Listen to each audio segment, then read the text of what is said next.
গোঘাটের শাওড়া অঞ্চলের তপশিলি সংলাপ কর্মসূচি করলেন এলাকার তৃণমূল নেতা নেত্রীরা। অঞ্চলের একাধিক বাড়িতে বাড়িতে গিয়ে জনসংযোগ করেন তারা। এই কর্মসূচির মধ্যেই তপশিলি জাতি এবং উপজাতিদের জন্য রাজ্যের মুখ্যমন্ত্রী মমতা বন্দ্যোপাধ্যায়ের মানবিক প্রকল্পের কথা তাঁরা তুলে ধরেন। গ্রামের অসংখ্য মানুষের বাড়িতে গিয়ে তাদের অভাব অভিযোগের কথা শুনে সেই অভিযোগের কথা নোটবন্দিও করা হয়।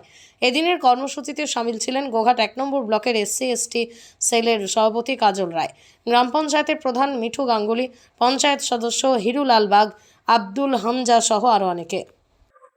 আমাদের নেতা অভিষেক বন্দ্যোপাধ্যায় তৃণমূল কংগ্রেসের সর্বভারতীয় সাধারণ সম্পাদক, তিনি আমাদেরকে নির্দেশ দিয়েছেন যে আমরা যারা তপশিলি সম্প্রদায়ের মানুষের বাড়িতে যেতে হবে, তাদের অভাব অভিযোগের কথা শুনতে হবে।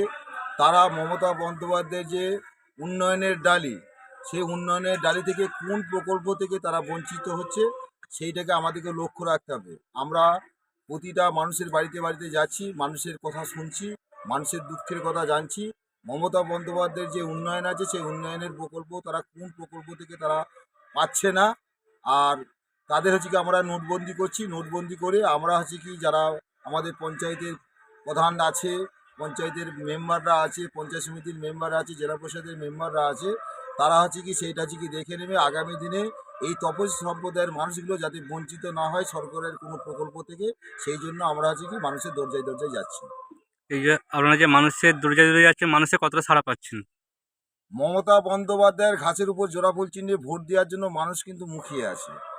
মমতা বন্দ্যোপাধ্যায় সাধারণ মানুষের জন্য, তপশিলি সম্প্রদায়ের মায়েদের জন্য, বোনেদের জন্য যে লক্ষ্মীর ভাণ্ডার প্রকল্প চালু করেছে, এই সম্মান মায়েদিকে সম্মান কোনো রাজ্যের সরকারও, বিগত দিনের যে রাজ্যের সরকার ছিল বামপন্থী সরকার, তারা কখনো দেয়নি। আর কেন্দ্রেতে বসে আছে নরেন্দ্র মোদী সরকার, তারাও কিন্তু ওই মায়েদের কথা ভাবেনি। বাংলার মুখ্যমন্ত্রী জনগণ মনোহিতিকার নেত্রী মমতা বন্দ্যোপাধ্যায় বাংলার মায়েদিকে লক্ষ্মীর ভাণ্ডারের সম্মানে সম্মানিত করেছে। ব্যাপক সারা মানুষ হচ্ছে কি 20 মে হচ্ছে কি ভোট আছে আরামবাগ লোকসভা কেন্দ্রে। মানুষ চাইছে আগামী ভোটটা যদি এগিয়ে আসতো, ভোট দেওয়ার জন্য তৃণমূল কংগ্রেসকে মুখিয়ে আছে মানুষ।